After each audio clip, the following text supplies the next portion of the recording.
I have probably half my client population is painful intercourse, and it's real. Our vaginas change and atrophy with perimenopause and menopause. Sometimes we get HRT in our system soon enough. Sometimes we don't opt for that. Sometimes we've missed the window. It's a real thing. Um, and that could be a whole nother episode on that. But I'll say that one thing that's very powerful for all my couples is I ask them, what is your favorite position that you liked when everything was working great?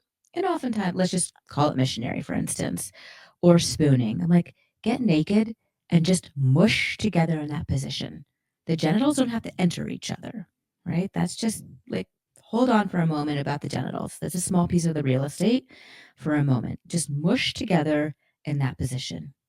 Hold each other in that position, smell each other, kiss each other, touch each other, make eye contact in that position, and feel the deliciousness of that.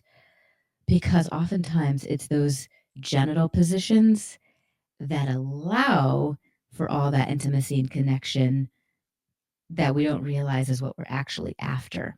Because after that happens, we can use our hands or a toy. I mean, without an erection, he can still have an orgasm. They're separate events. Um, you know, you might have a more clitoral orgasm with a toy to leave, the vaginal canal out of it.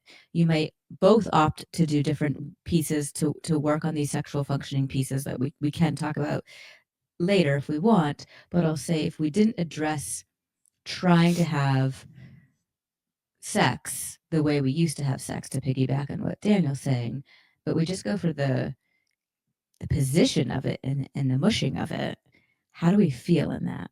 Especially if we also pair that with allowing the grief in the room, should that also be there.